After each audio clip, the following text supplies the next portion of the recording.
کاربرد واریاسیون چیه؟ بچه ها الان کسی که خیلی تازه کار هم باشه و اومده باشه داخل این لاین و این حرفه بخواد راجع به این سوال صحبت بکنه، راحت چند ساعت میتونه صحبت بکنه و از کاربردهای واریاسیون بگه. توی سایت های مختلف، توی پیج های مختلف، توی کتاب های مختلف خیلی زیاد راجع به کاربرد واریاسیون ها گفته شده.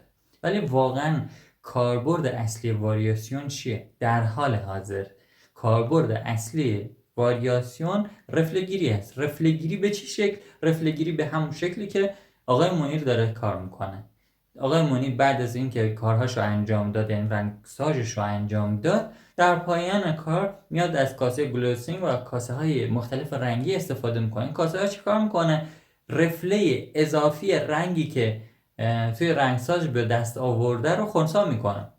اکثر رنگایی که آقای منیر استفاده میکنه یعنی بیس و توناژ بنفش دارن. خب بیس بنفش دارن. قبلا که رنگای کیان استفاده میکرد و الان که رنگای خودش رو دارن استفاده بکنن، باز بیس رنگایی که استفاده میکنه بنفشه.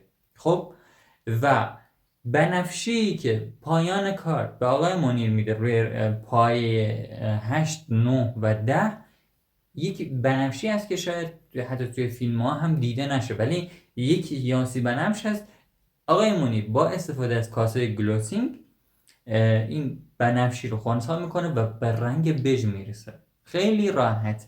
پس شد کاربرد واریاسیون، شد رفله‌گیری و طریقه استفادهش هم شد به این شکل که آقای منیر به شکل کاسه گلوسینگ استفاده میکنه. حالا کاسه گلوسینگ یه مقدار وجه آموزشی و تبلیغاتی هم داره. شما میتونید در پایان کار به هر شکلی که دوست دارید میتونید استفاده بکنید و اون رفله ناخواسته رو از بین ببرید.